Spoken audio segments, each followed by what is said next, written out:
গরমে দেখতেও ভালো লাগে, মনে হয় স্নান করতে চলে যাই, যেন ফোয়ারা না। 7 দিন ধরে এইরকম ভাবে জল পাইপ ফেটে বেরোচ্ছে দুর্গাপুরে স্টেশন সংলগ্ন। 7 দিন ধরে স্টেশন সংলগ্ন অঞ্চলে মানুষ জল সংকটে আছেন।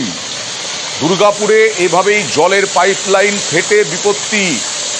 লিলুয়া বাঁধ এলাকায় 7 দিনেও মেরামত হয়নি। কথা বলবো প্রতিনিধি অর্পণের সঙ্গে। অর্পণ, একই অবস্থা, 7 দিনেও মেরামত করা যায়নি। দেখো, একেবারেই যে স্টেশন সংলগ্ন যে লিলুয়া বাঁধ হয়েছে সেখানে একটি মূলত জলের পাইপলাইন ফেটে বিপত্তি, কারণ ফোয়ারা দিয়ে বেরোচ্ছে জল।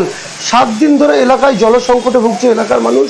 বেশ কয়েকটি বস্তি এলাকা, তাদেরও জল সংকট রয়েছে। যদিও পুরসভার তরফ থেকে কয়েকটি ট্যাঙ্কার পাঠানো হলেও পর্যাপ্ত পরিমাণে ওই এলাকার মানুষ পানীয় জল পাচ্ছে না, জল বেরিয়ে যাচ্ছে, যার ফলে কিন্তু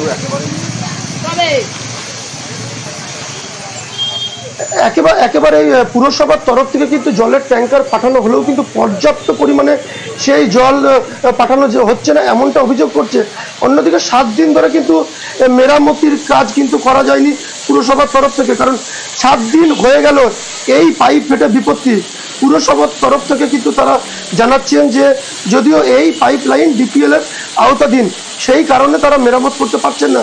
পুরসভা সাফ জানিয়ে দিয়েছেন যে তারা দ্রুত এই সমস্যা মিটিয়ে দেবেন। দোষারোপে তো এইরকম অবস্থা, জল নষ্ট শুধু দুর্গাপুর কেন, এ দেখলে পরে গোটা রাজ্যের মানুষই ভাববেন যে জল এইভাবে অপচয় হচ্ছে।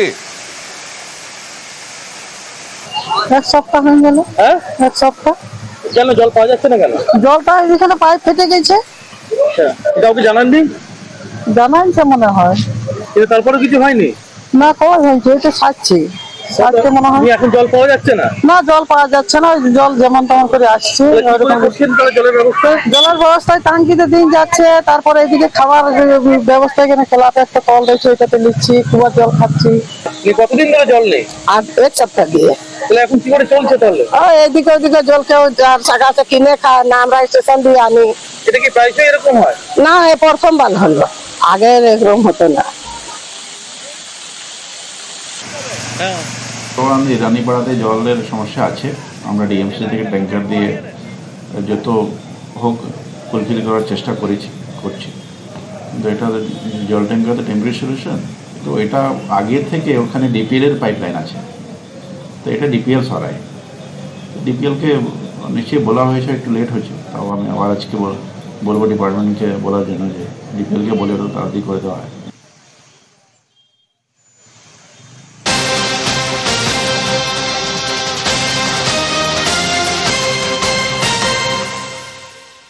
এর আগেই জানিয়েছিলাম কলকাতায় 68টি ওষুধের দোকানে অভিযান চালানো হয়েছিল বিভিন্ন কারণে। এবার কাঁকুরগাছির একটি ওষুধের দোকানের লাইসেন্স বাতিল করা হলো। কাঁকুরগাছির একটি ওষুধের দোকানের লাইসেন্স বাতিল, ওষুধের দোকানের লাইসেন্স বাতিল, ড্রাগ কন্ট্রোলের মেয়াদ উত্তীর্ণ ওষুধ সহ নানা অনিয়মের অভিযোগ। কথা বলবো প্রতিনিধি অভিজিতের সঙ্গে। অভিজিৎ, অত্যন্ত গুরুতর সব অভিযোগ ইমেলের মারফত এই যে কাকুরগাছি এই দোকানটি, সেই দোকানটির বিরুদ্ধে অভিযোগ এসেছিল রাজ্য ড্রাগ কন্ট্রোলের কাছে।